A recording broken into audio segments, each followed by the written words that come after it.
भारतीय अर्थव्यवस्था। बेटा ये एनसीईआरटी की बुक भारतीय अर्थव्यवस्था 11th क्लास की है। जो भी इसमें प्रश्न दिए गए हैं फर्स्ट चैप्टर के, आपको इनके सभी सॉल्यूशंस मिलेंगे।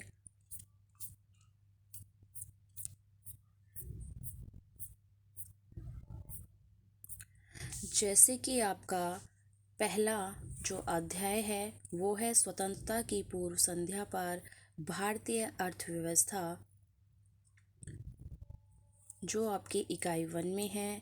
तो इस चैप्टर में जो हम अध्ययन करेंगे वो है स्वतंत्रता के समय हमारी जो अर्थव्यवस्था थी वो कैसी थी और उस पर उसका क्या प्रभाव पड़ा था।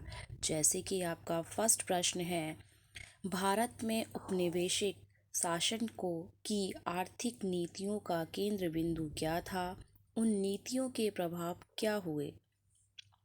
जैसे कि इसमें प्रश्न में पूछा गया है भारत में उपनिवेशिक शासन की आर्थिक नीतियों का केंद्र बिंदु। तो बेटा सबसे पहले आपको याद रखना है कि जो हमें अपने प्रश्न की शुरुआत करनी है वो उत्तर की शुरुआत करनी है वो आपके प्रश्न में से ही करनी है। जैसे भारत में उपनिवेशिक शासन की आर्थिक नीतियों का केंद्र बिंदु।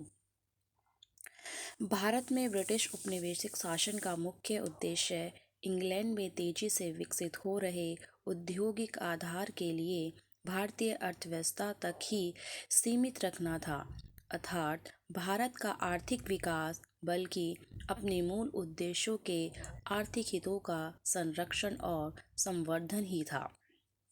यानी जो अंग्रेज थे उनका मेन मोटिव यही था कि हमें भारतीय अर्थव्यवस्था का सिर्फ अपने हित के लिए ही यूज़ करना है। उसके बाद है कि इन नीतियों का भारतीय अर्थव्यवस्था पर क्या प्रभाव पड़ा। तो जिसमें कि फर्स्ट पॉइंट है आपका, भारत इंग्लैंड को कच्चे माल की पूर्ति करने तथा वहाँ के बने तैयार माल का आयात करने वाला देश बनकर रह गया। वे उन उद्देश्यों के उत्पादन के लिए भारत को एक विशाल बाजार बनाना चाहता था। मीन्स इसका यही मोटिव था कि सिर्फ भारत को एक व्यापार के उद्देश्य से ही इसकी अर्थव्यवस्था को यूज़ करना है, जो कि उसने किया। उसके बाद आपका सेकंड प्रश्न है, उपनिवेशिक काल में कृषि भारत की राष्ट्रीय आय का आकलन करने वाले प्रमुख अर्थशास्त्रियों के नाम बताने हैं। तो ये जो प्रमुख अर्थशास्त्री हैं तो वो हैं आपके दादा भाई नेरोजी, विलियम डिग्वी, और थर्ड हैं आपके फिडले शिराज, और फोर्थ हैं आपके डॉक्टर बी के राव, और फिफ्थ है आर सी देसाई। ये उस समय के आपके इकोनॉमिक्स हैं। थर्ड प्रश्न है, उपनिवेशिक शासन काल में कृषि की गतिहीनता के मुख्य कारण क्या थे। यानी हमें अंग्रेजों के टाइम के जो कृषि की जो दयनीय स्थिति थी उसकी बारे में हमें इसमें बताना है। जो कि आपके मुख्य कारण है आपके भू व्यवस्था प्रणाली, जिसे समस्त पूर्वी भारत में लागू किया गया, जिसके अंतर्गत कृषि कार्यों में होने वाले लाभ को जमींदार ही हड़प लेते थे। इस प्रथा ने कृषि की हालत भूमिहीन मजदूरों जैसी कर दी थी। सेकंड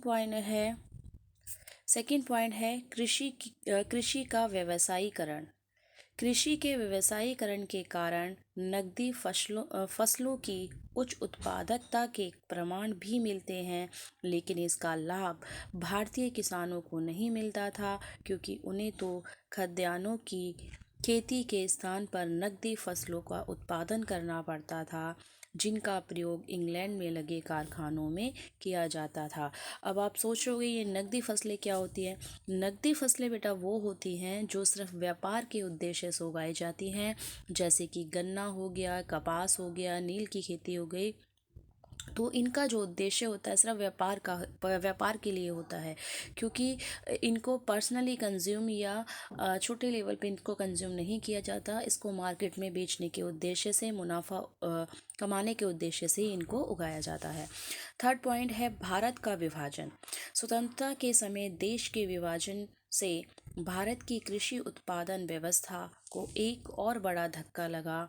अभी अविभाजित भारत, यानी जब भारत विभाजित नहीं हुआ था, भारत की सिंचाई सुविधा वाली बहुत उपजाऊ भूमि का एक बहुत बड़ा भाग पाकिस्तान में चला गया था।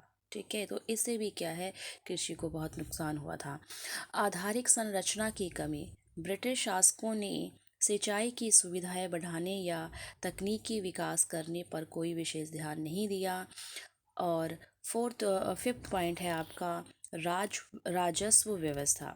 जमींदारों की रुचि तो किसानों से किसानों की आर्थिक दुर्दशा की अनदेखी कर उनसे अधिक लगान संग्रह करना, नहीं तो अंग्रेज उनसे उनकी जमींदारी छीन लेते थे। यानी जो जमींदारों का जो मेन उद्देश्य था, वो ज़्यादा से ज़्यादा किसानों से कर एकत्रित करना चाहते थे। अब आपका फोर्थ प्रश्न है, भारत के समय देश में कार्य कर रहे कुछ आधुनिक उद्योगों के नाम बताइए। तो उस समय जो एक आधुनिक उद्योग था, वो बस मेनली एक ही कहेंगे, या फिर आपके एक दो सूती उद्योग भी थे, जिसमें कि आपका मेन है टाटा आयरन स्टील कंपनी, जिसको हम इंग्लिश में शॉर्ट फॉर्म में TIS को टिस्को भी कहते हैं। स्थापना 1907 में हुई थी। दूसरे विश्व युद्ध के बाद चीनी सीमेंट, कागज आदि के कुछ कारखाने भी स्थापित किए गए थे। उसके बाद है फिफ्थ प्रश्न, स्वतंत्रता पूर्व अंग्रेजों द्वारा भारत के व्यवस्थित विउद्योगीकरण के का दोहरे ध्येय क्या थे। स्वतंत्रता पूर्व अंग्रेजों द्वारा भारत के व्यवस्थित विउद्योगीकरण का दोहरे ध्येय, पहला है भारत को इंग्लैंड में विकसित हो रहे आधुनिक उद्योगों के लिए कच्चे माल का निर्यातक बना देना। दूसरा था उन उद्योगों के उत्पादन के लिए भारत को एक विशाल बाजार बना देना। तो यानी बेटा, ये जो आपके 5 प्रश्न मैंने आपको फर्स्ट पार्ट में करवाए हैं, क्योंकि बेटा ये जो टोटली जो प्रश्न हैं आपके, वो जो बेस्ड हैं NCERT के हैं, और बिल्कुल जो स्टिक आंसर्स होते हैं, यानी जो पॉइंट टू पॉइंट आंसर्स होते हैं, वो लिखे हुए हैं, और आपको इनमें क्या है, फुल मार्क्स मिलेंगे। ये टोटली NCERT बुक के हैं, किसी गाइड या कुंजी से कॉपी नहीं किए गए हैं।